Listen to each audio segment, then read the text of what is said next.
Boa noite a todos os irmãos e irmãs.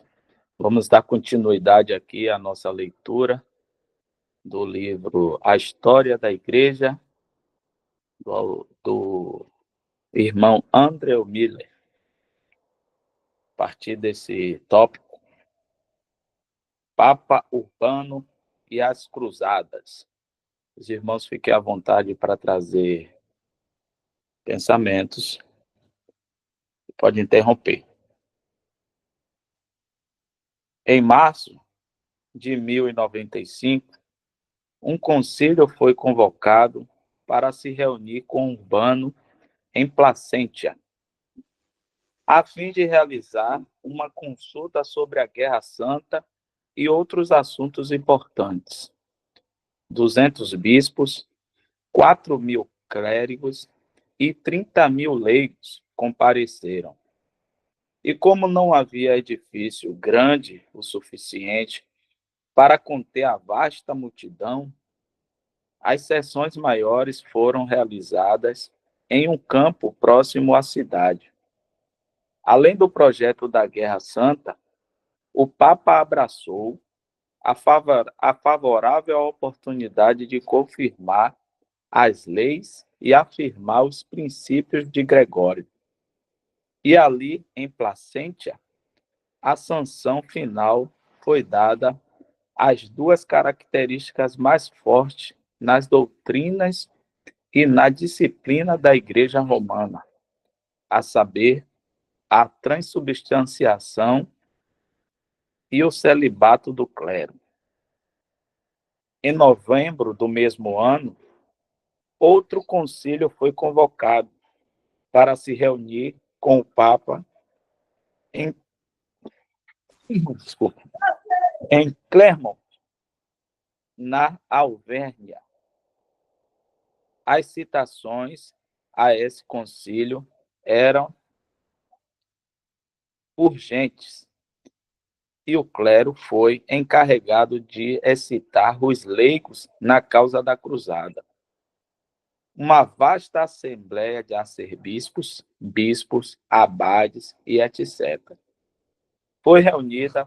As cidades e vilas vizinhas se encheram de estranhos, enquanto muitos foram obrigados a alojar-se em barracas. A sessão durou 10 dias. Foram tratados os cânones usuais referentes à condenação da simonia, etc. Urbano se aventurou a avançar um passo além de Gregório, ao proibir não apenas a prática da investidura laica, como também proibindo que qualquer eclesiástico devesse jurar fidelidade a um senhor secular. Uma proibição que pretendia acabar com qualquer dependência da Igreja ao poder secular.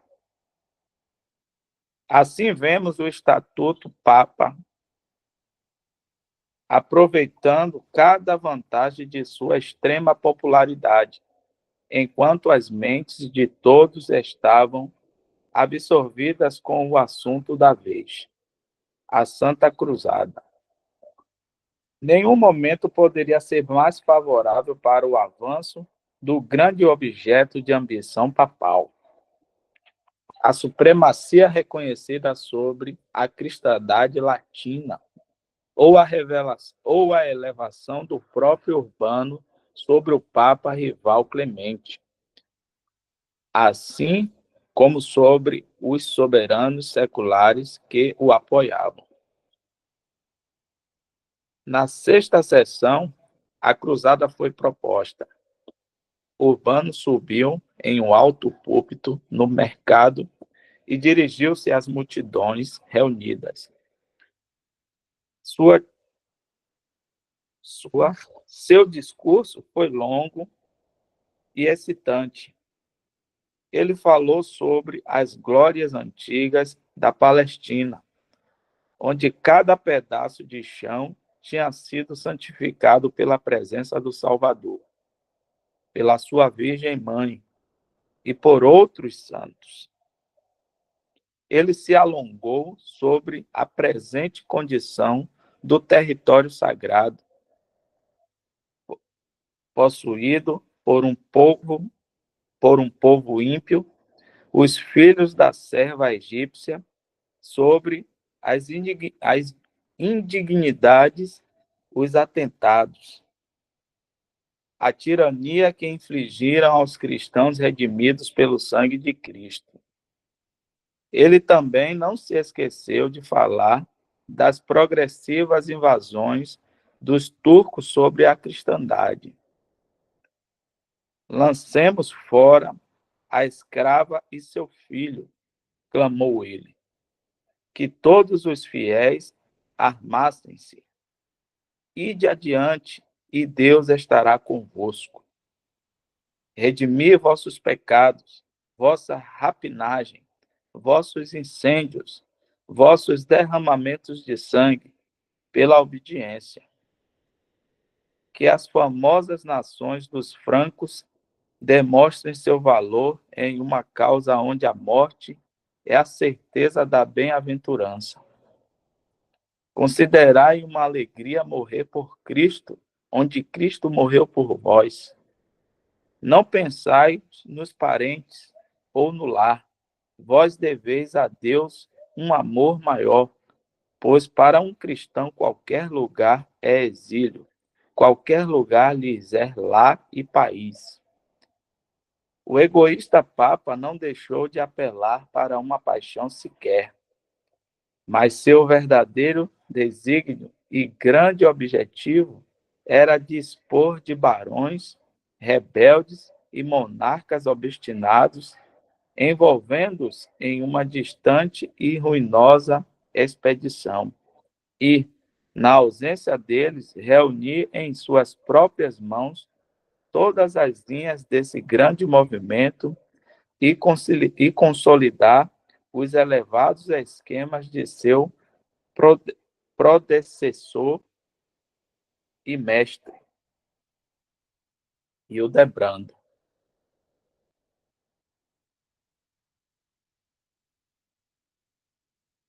Concluindo, o Papa Blasfemo ofereceu absolvição para todos os pecadores de assassinato, adultério, os pecadores de assassinato, adultério, assalto, incêndio criminoso, e isso sem penitência a todos que tomassem as armas nessa causa sagrada.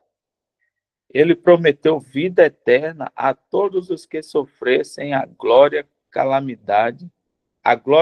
calamidade da morte na Terra Santa, ou até mesmo em seu caminho até lá. Os cruzados passariam imediatamente para o paraíso. A grande batalha entre a cruz e a crescente seria decidida para sempre no solo da Terra Santa. Em relação a ele próprio, como ele mesmo disse, ele devia permanecer em casa. O cuidado da igreja o detinha. Se as circunstâncias permitissem, ele seguiria. Porém, como Moisés, enquanto eles estivessem matando os amalequitas, ele estaria perpetuamente engajado em fervente e prevalecente oração pelo sucesso deles. Uhum.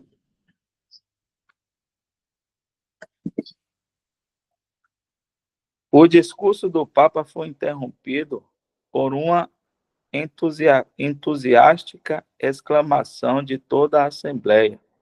Deus o quer, Deus o quer. Palavras que mais tarde se tornaria o grito de guerra dos cruzados. E toda a Assembleia declarou-se o exército de Deus. O contagioso frenesi se espalhou com uma rapidez inconcebível. Nunca, talvez, disse alguém, um único discurso de um homem operou resultados tão extraordinários e duradouros como o de Urbano II, no Concílio de Clermont. Foi a primeira explosão de fanatismo, disse outro, que, que sacudiu toda, toda o tecido da cidade, todo o tecido da cidade, desde as extremidades do Ocidente até o coração da Ásia, por mais de 2 séculos. Tendo assim declarado de forma tão clara e concisa quanto possível as causas ostensivas das cruzadas, ou melhor, os motivos do papado, precisamos apenas falar mais um pouco sobre algumas datas e sobre mais alguns detalhes de cada expedição.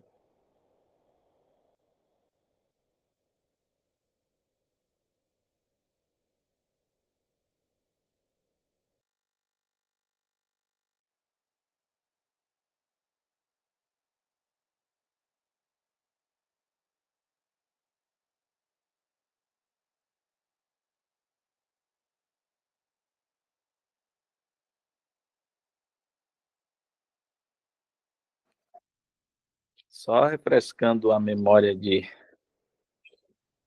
talvez algum irmão não estiver lembrando, né, a passagem que ele cita como um álibi para ele mesmo, né, é a de que a tribo de Israel, o povo de Israel, né, saiu à batalha e Deus pede para que Moisés suba numa pedra, se algum irmão lembrar da passagem, subir na pedra e ficar com as mãos erguidas, né, para o ar, enquanto Josué liderava o exército, né, de Israel naquela batalha, e Moisés ficava, né, com a mão para cima, uma forma de, digamos assim, interceder, né, pelo exército de Israel. E toda vez que Moisés, cansado, né, de ficar com a mão para cima, baixava a mão, o exército de Israel ia perdendo, né, naquela ocasião, para uma outra nação, me falha a memória agora o nome da nação, ia perdendo, né? Moisés ia baixando as mãos por estar cansado e o exército ia perdendo. Aí subiu, se eu não me engano, Caleb e se ajudou Moisés a ficar com a mão para cima, né? Intercedendo. Aí quando ergueu de novo a mão de Moisés, isso, Êxodo 17:11, né? O irmão Danilo botou aí. Aí foi que o exército conseguiu prevalecer, né, o exército de Israel, né, o povo de Israel conseguiu prevalecer contra aquela nação inimiga, né? E ele usou isso como álibi, né, covardemente botando os cristãos a fio da espada e ele disse que ia ficar, né, intercedendo desta forma. Tá aí, né? E acontecia que, né, e fez, né, acho que do 10 aí, e fez como Josué lhe dissera, pelejando contra Amaleque. Mas Moisés, Arão e Ur subiram ao cume do outeiro. E acontecia que quando Moisés levantava a sua mão, Israel prevalecia. Mas quando ele abaixava a sua mão, Amaleque prevalecia. Porém, as mãos de Moisés eram pesadas. Por isso, tomaram uma pedra e a puseram debaixo dele, para sentar-se sobre ela. E Arão e U era Arão, né? Eu troquei por Caleb. Arão e U sustentaram as suas mãos, um de um lado e o outro de outro. Assim ficaram as suas mãos firmes até que o sol se pôs. E assim Josué desfez Amaleque e seu povo ao fio da espada. É só para os irmãos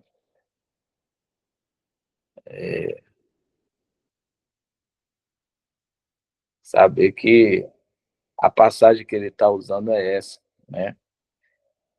E ele está usando como álibi, dizendo que ia ficar igual a Moisés ali, né? Com a mão erguida, intercedendo, enquanto o povo estava na batalha, né? Ali, um outro contexto, né? Israel estava pelejando ali, amando de Deus, né? Contra os amalequitas. E ele se utiliza, né, desse trocadilho, dessa má intenção para usar de uma passagem fora de tempo, de época, de contexto, para botar os cristãos para brigar por uma causa que não era cristã, né? Tem.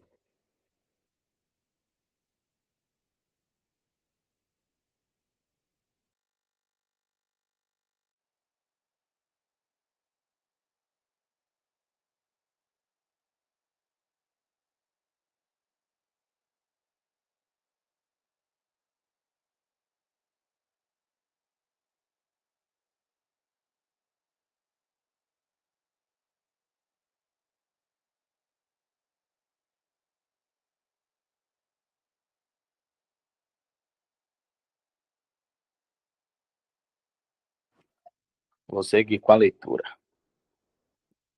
A primeira cruzada, 1096 depois de Cristo. O Festival da Assunção, em 15 de agosto de 1096, foi afixado como o dia em que os cruzados começariam sua marcha. Mulheres pediram aos seus maridos, aos seus irmãos e aos seus filhos que tomassem a cruz, e aqueles que recusaram tornaram-se marcas de desprezo geral. Propriedades de todos os tipos foram vendidas para arrecadar dinheiro, mas como todos queriam vender e ninguém queria comprar, as coisas naturalmente caíram a um preço excessivamente baixo e foram compradas principalmente pelo clero. Desse modo, quase todas as propriedades do país, quase todas as propriedades do país passaram para as mãos deles. Godofredo prometeu seu castelo de Bulhão, nas Ardenas, ao bispo de Liege. O artesão vendeu suas ferramentas, o fazendeiro seus implementos para arrecadar dinheiro para a compra de equipamentos para a viagem. O fabuloso esplendor e riqueza do Oriente foram colocados diante da imaginação. Já estimulada pelas lendas românticas de Carlos Magno e seus pares, já estimulado pelas lendas românticas de Carlos Magno e seus pares.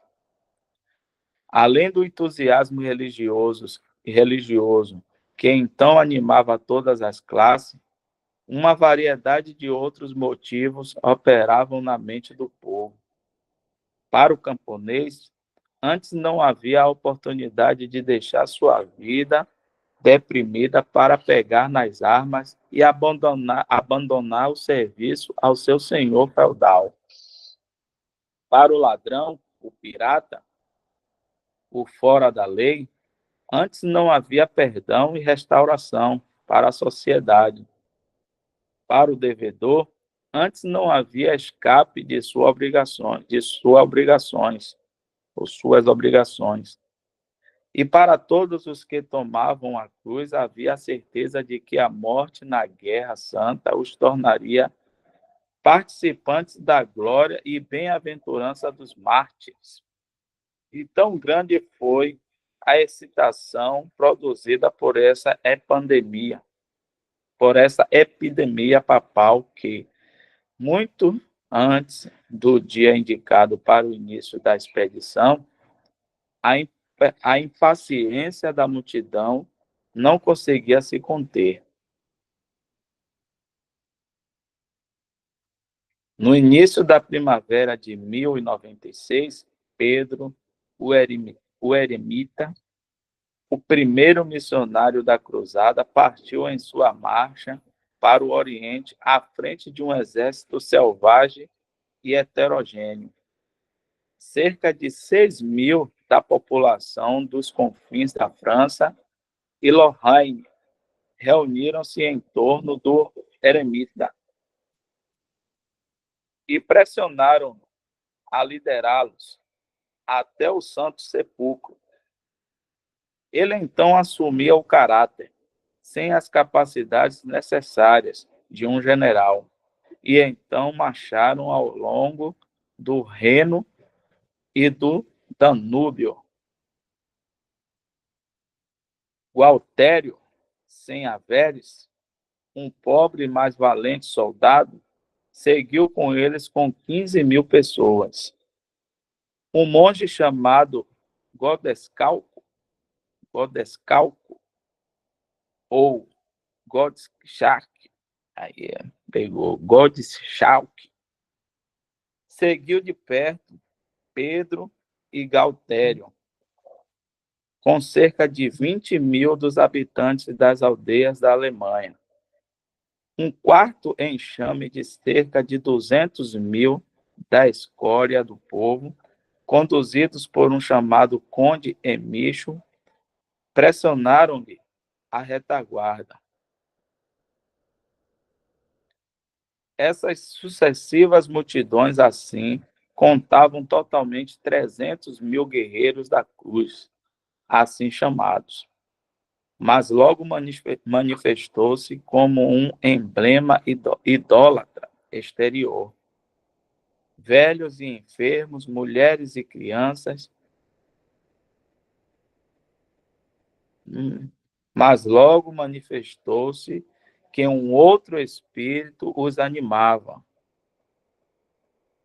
Nenhum deles conhecia a cruz, senão como um emblema idólatra exterior. Velhos e enfermos, mulheres e crianças, e os indivíduos mais baixos da população, ocioso, seguiram o exército dos cruzados. Nada podia ser mais melancólico e desastroso do que a conduta e o destino dessas multidões enganadas. Suas necessidades e quantidades logo os compeliram a se separarem.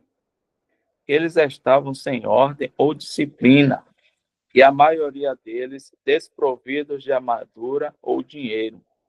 Eles não tinham nenhuma ideia da distância de Jerusalém ou das dificuldades que seriam encontradas pelo caminho. Tão ignorantes eram que, ao avistarem a primeira cidade além dos limites do seu conhecimento, logo inquiriram se não seria Jerusalém. Em vez de sobriedade e ordem em sua marcha, esta foi marcada por assassinato, pilhagem, devassidão e de toda sorte de hábitos infames. Os inofensivos habitantes judeus de cidades às margens do Mosela, do Reino e do Danúbio, através das quais eles marcharam, foram saqueados e mortos por serem assassinos de Cristo e os inimigos da cruz. A população da Hungria e da Bulgária levantou-se contra eles por causa de seus hábitos perturbadores e de pilhagem, e uma grande quantidade deles foram mortos.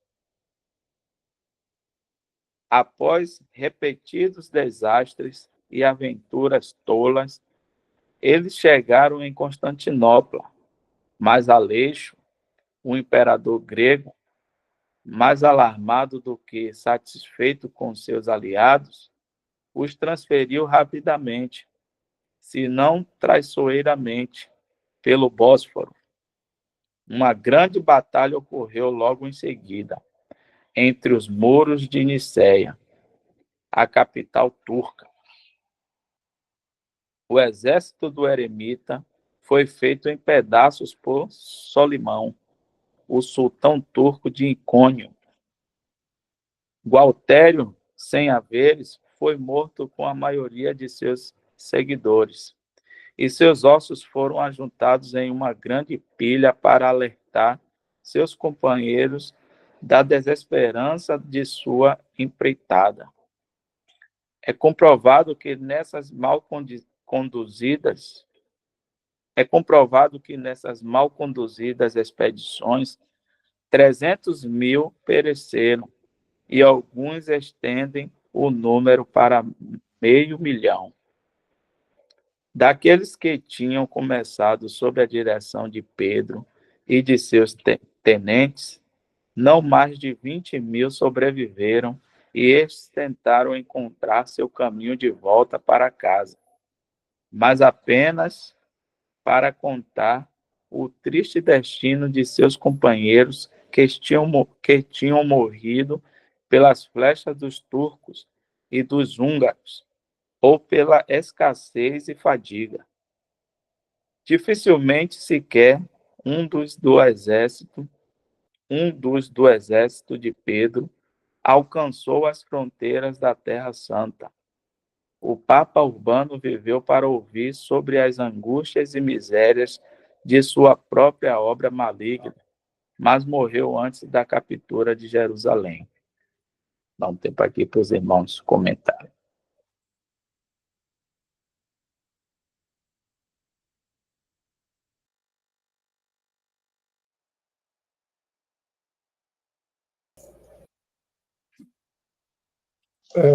Uma coisa super interessante, quem teve a oportunidade de frequentar, por exemplo, uma academia militar, que foi o meu caso, teve a obrigação de conhecer a história da guerra com relação a esse período. E as cruzadas foram nada mais nada menos do que expedições militares. Isso a gente teve que fazer prova e não, são coisas que a gente não esquece. São 4 anos que a gente vive ali na Academia Militar, e uma das disciplinas que fala sobre as guerras fala justamente sobre essa circunstância das cruzadas. No total, me lembro que foram até 7. Foram 7 as expedições militares, denominadas cruzadas. E interessante de tudo é que, conforme consta lá em Lucas, deixa eu ver se eu me lembro, Lucas, é uma passagem dada por Deus sobre a circunstância de você abandonar tudo e seguir a sua própria cruz. Vê se os irmãos lembram aí onde é que tinha essa passagem. Lucas 9, alguma coisa. Lucas 9, 23. Lucas 9, 23 e 24. Ou seja, a circunstância da guerra, ela estava inspirada justamente nas circunstâncias da própria palavra de Cristo. Se alguém me quer seguir, renuncie a si mesmo, tome sua cruz de cada dia e siga-me. Porque quem perder sua vida por minha causa vai salvá-la. Então, isso foi uma citação e que originou, inclusive, nós chamamos no mundo militar tem emblemas, tem brasões, alguns chamam de um outro nome lá que eu esqueci agora, distintivos, e foi justamente essa frase que consta em Lucas 9, 23 e 24, que deu origem à cruz, que eu não sei se os irmãos lembram, a roupagem que o pessoal usava, os cruzados usavam, era uma roupagem com detalhes vermelhos e tinha uma cruz. Essa cruz eles colocavam desenhada no peito ou até no ombro direito. É como se fosse uma circunstância que, na época, falavam sobre idolatria. As cruzadas, na realidade, eles tentavam justamente fazer alguma coisa ligada à Terra Santa, né? Como se fosse o livramento da Terra Santa. E o Papa aproveitou-se dessa situação para poder colocar esses movimentos, várias pessoas, né, que estavam lá há poucos instantes, os meninos colocaram aí, o irmão colocou, pessoas totalmente desordenadas, sem nenhuma perspectiva, tudo como se fosse em troca de algum milagre em relação à sua vida, dada pelo Papa. No caso, Urbano II seria o caso. Então, o que é que se tem, o que é que se observa e que se traz desses movimentos? Porque terminaram sendo movimentos, eles eram movimentos desorganizados, não tinha planejamento, né, de nada, e essa passagem justamente que o irmão falou aí, sobre eles nem saber exatamente quando era Jerusalém e atacavam qualquer lugar, era uma coisa assim totalmente desorganizada, parecia um bando, né? Onde chegavam eles provocavam pilhagem, massacre, é, hostilidade de tudo, e terminaram, como foi dito aí, as populações começaram a ter não só pavor, porque realmente eles faziam muita coisa ruim, começaram a ter raiva e ódio, né? E assim, vários movimentos foram criados para poder combater esse tipo de ação pelos cruzados, os representantes que se engajavam, né, nessa linha. Então, foi um conceito que, para a época e para o que se estuda hoje, os objetivos eles foram totalmente fracassados. Não houve uma conquista que o Papa gostaria que tivesse, tal, foi totalmente desorganizado, e isso não só foi um fracasso total, como também não tinha nenhuma circunstância de apaziguar não só os problemas internos, quanto os problemas externos que o Papa se defrontava na época.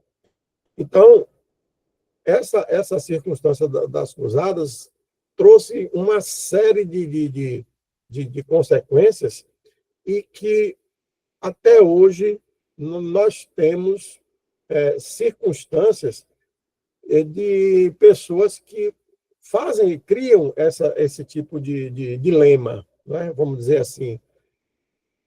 Eu conheci um senhor, ele era da Marinha, e ele estava falando justamente sobre a circunstância da cruzada das crianças.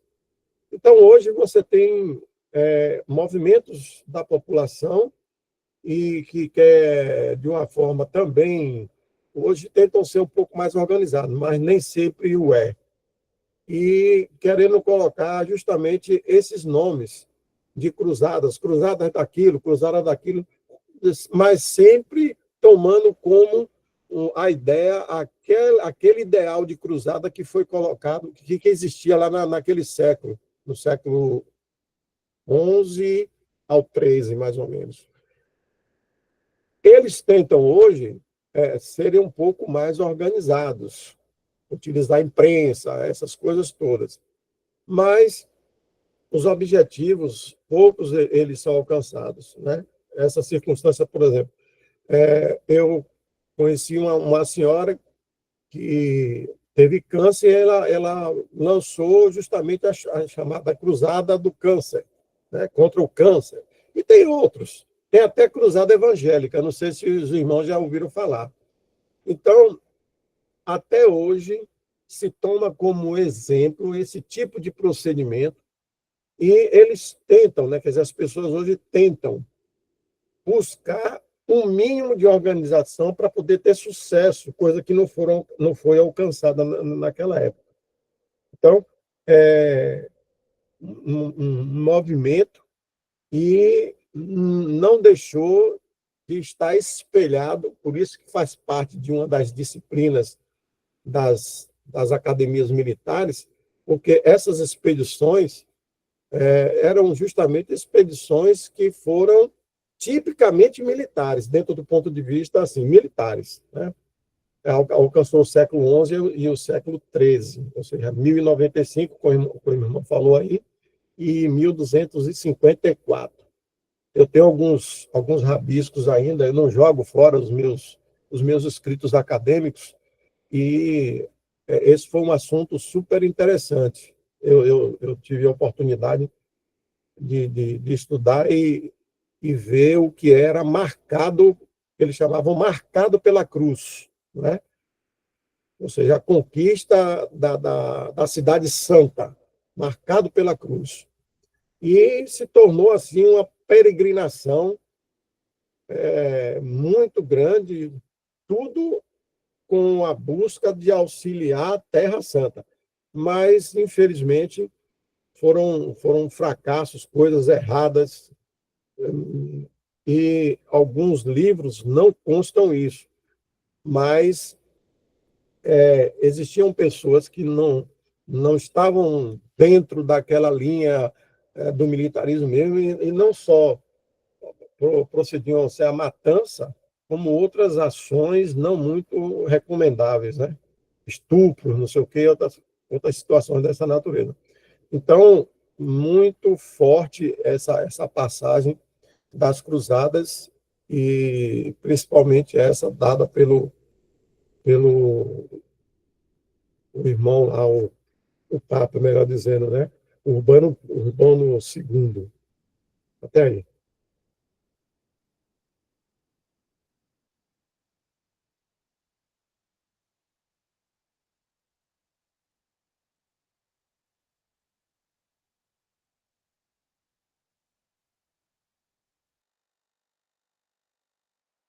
Algum irmão tinha levantado a mão aí, eu esqueci o nome de quem foi.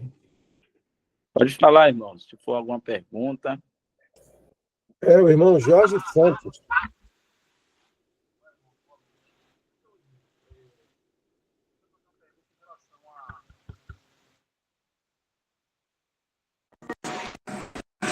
Olá, irmãos. Então, boa noite.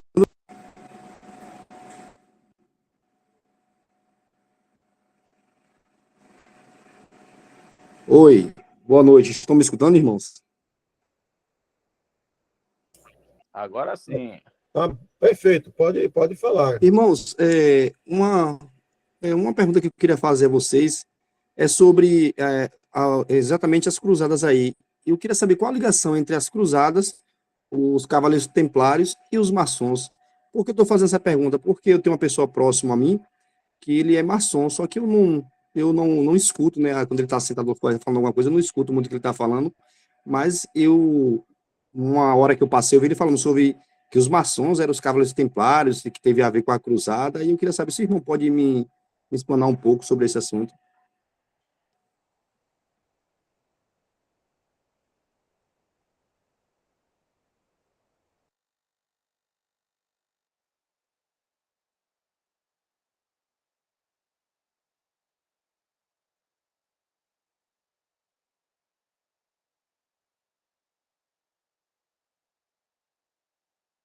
Olá, Jorge. Eu particularmente não conheço desse assunto, né? Mas, assim, pegando o que está aí, a gente pode ver o perigo que é seguir massa. Seguir a massa ao invés de buscar conhecer realmente as coisas celestiais pela palavra de Deus e dar ouvido ao homem. Então, é muito perigoso a massa. Sempre a massa tem problema, né? E em alguma dessas lives a gente falou sobre remanescente, que o Senhor, ele sempre separa alguns poucos para continuar fazendo sua obra aqui no mundo, dando testemunho, porque a grande massa tem sempre uma tendência a, a ser decepcionante, né? a, a ter confusão. a não seguir aquilo que é do agrado de Deus. Mas quanto a esse assunto aí, eu só para dar uma satisfação, irmão, eu pelo menos não conheço esse tipo de assunto, não sei se algum outro irmão pode falar. Se não tiver, porque ninguém aí então conhece mesmo.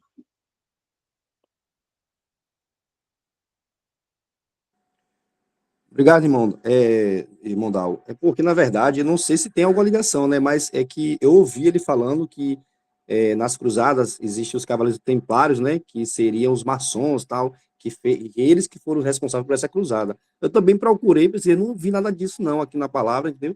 Mas eu vi ele falando que é o que as coisas, um dos assuntos que os maçons falam. Mas assim, eu não dei muita ibope, eu estava de passagem mesmo.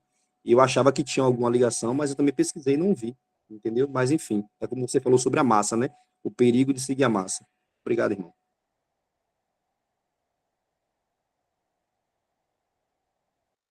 Assim, pelo que eu entendi um pouco até eu tô falando aí, do que a gente está lendo, é que algumas pessoas pensam que essa cruzada foi algo nobre, foi algo bom que aconteceu, algo nobre, que chamou a atenção. E aí a gente sabe, né? A gente sabe que o homem tende a mentir, né? Para querer ganhar, para ganhar os holofotes, né? E aí a gente está enganado. E o que mais a gente vê aí hoje em dia no meio religioso é mentira. Alguém sempre querendo ser alguma coisa, e aí usa de mentira. Só que esse daí, talvez, eu não sei, né? Eu não conheço sobre esse assunto, como falei, né? Se for isso, realmente eu nunca ouvi falar também. Né? Mas às vezes a gente quer se apoderar, usurpar de uma coisa, até mesmo por ignorância, sem saber que aquilo ali que está querendo usurpar foi uma grande. Um tiro no pé, vamos dizer assim, né? Sem saber disso.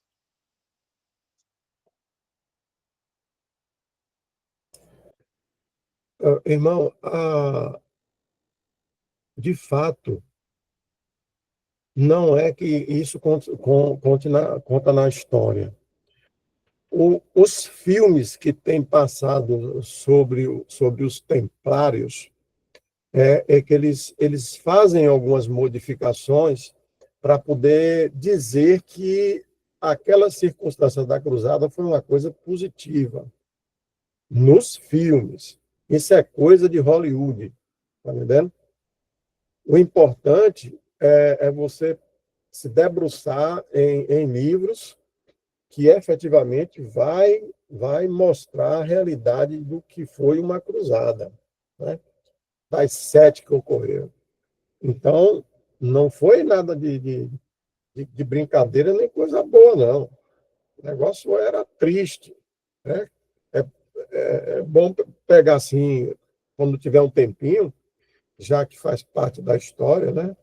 Compôs a igreja, estava dentro do sistema papal, para poder você ter uma ideia do que era realmente isso. Agora, os filmes de Hollywood contam muita coisa assim, como se colocasse os Cavaleiros Templários como uma coisa, como se fosse assim, tipo os Três Mosqueteiros, vamos dizer assim, um exemplo bem clássico. Então, que fazem coisas boas, não sei o quê, não é muito bem isso, não. Não é muito bem isso, não.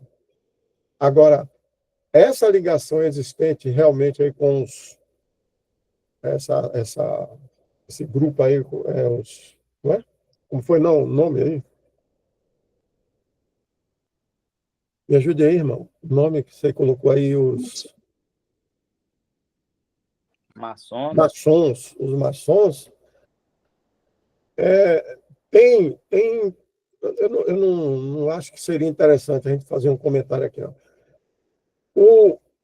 O que eu posso lhe adiantar é que, por exemplo, no meio militar, existem vários integrantes, isso não é da agora, isso é lá de trás, mesmo do mundo das grandes guerras. Esses grupos que se evidenciavam para poder fazer e tomar decisões. E eles tinham esse poder para poder fazer isso justamente porque faziam parte, ligados ao clero, às grandes autoridades militares. E isso termina acontecendo, por incrível que pareça, até hoje, né? Eu sou um militar, mas não engajei nisso aí, não. Mas existem vários militares que fazem parte até hoje, continuam. Esse grupo tem crescido muito, dos maçons, né? E eles tentam fazer, sim, algumas interferências de algumas coisas. Mas seria interessante o irmão pegar alguns livros que falam sobre essa circunstância, que você vai ter um pouco mais de detalhes, para que a gente não fique assim falando coisas que talvez possa ter uma explicação melhor por um cara que tem um livro, que estudou, que fez aquilo. E eu posso até recomendar depois, eu posso botar no grupo aí o nome de alguns livros, de alguns autores. Mas é bom que você mesmo, assim, à parte, faça uma leitura para conhecimento e embasamento do seu conteúdo na sua cabeça, tá entendendo? Só que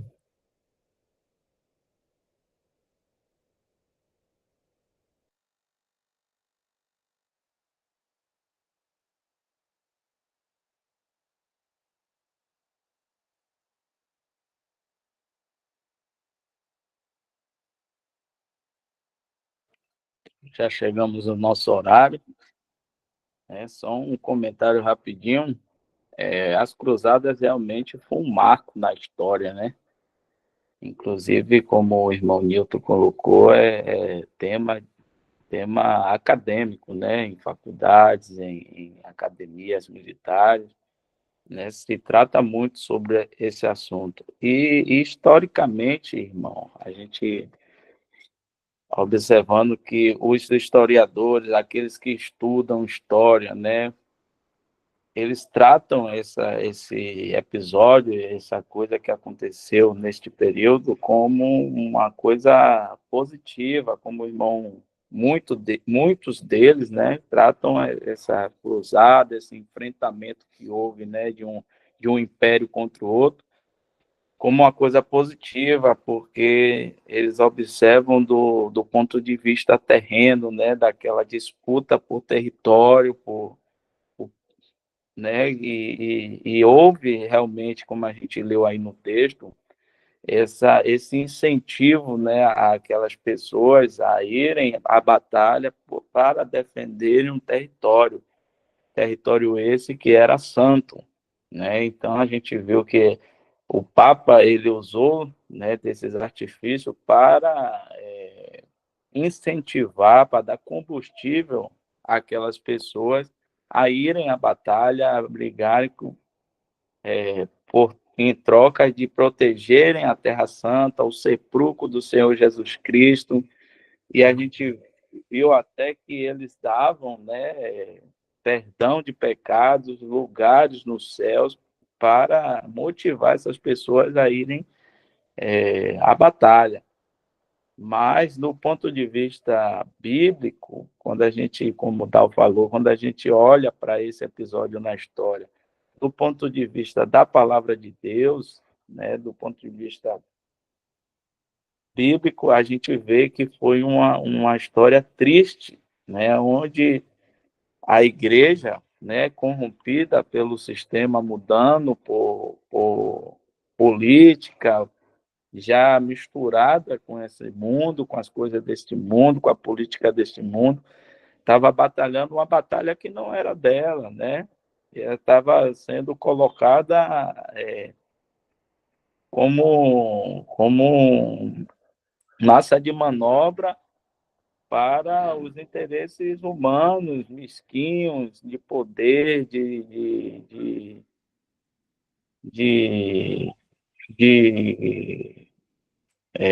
domínio. Simplesmente isso, eles queriam dominar, eles queriam imperar, eles queriam ter o poder, eles não queriam perder, né, o seu espaço. E o outro lado também queria isso, o outro lado, que era o lado árabe, que vinha com a religião né, Islã, né, e eles eram muçulmanos, também queriam conquistar, porque, segundo eles, através de Maomé, eles tiveram a revelação do verdadeiro Deus, que era Alá, e que tudo era deles, e eles vinham tomar. E o lado de cá, empoderado, né, das bênçãos terrenas de Israel, e isso feito de forma leviana para imperarem sobre a terra, para terem as riquezas daqui da terra, as coisas daqui da terra, eles incentivavam os leigos a irem à batalha para defender a terra, para defender, né, as coisas que o Senhor disse para nós que não eram nossas, né, que a nossa cidade estaria no céu, nós somos cidadãos celestiais. A vocação da igreja é uma vocação celestial, nossas bênçãos são espirituais, no lugares celestiais, então nós não temos nada a ver com esse mundo, então não temos por que estar batalhando pelas coisas desse mundo. Então, enxergando na ótica correta da de Deus, das Escrituras, da Palavra de Deus, nós vemos que foi um episódio triste, onde a igreja foi manipulada, foi colocada em situação que não era a sua vocação, não pertencia a ela brigar nem lutar por este mundo. Nós estamos no mundo, mas não somos do mundo, assim como o nosso Senhor Jesus nos disse, né, em um dos evangelhos, né, que o mundo nos odiaria porque, primeiramente, odiou ele. Então, a gente estaria aqui de passagem, a gente estaria aqui, né, pregando a mensagem do resgate, da salvação, do evangelho, mas não tendo nada a ver com este mundo, né? Nada a ver. Nós não militamos para esse mundo, nem para príncipe nenhum deste mundo. O Senhor Jesus mesmo disse a Pilatos que o reino dele não era deste mundo, né? Quando ele ali na conferência a Pilatos. Só para terminar, a gente pode botar só rapidinho em Colossenses 3. Colossenses 3, aí. A vocação da igreja é essa. Portanto, se já ressuscitaste com Cristo, buscai as coisas que são de cima, onde Cristo está assentado à destra de Deus. Pensai nas coisas que são de cima e não nas que são da terra. Né? Só para finalizar minha fala aí, que resume bem que a gente tem que buscar, tem que estar pensando nas coisas que são de cima, onde o nosso Senhor está à destra de Deus assentado, já que nós cremos no Senhor Jesus e para este mundo estamos mortos e vivos para Deus. É aí.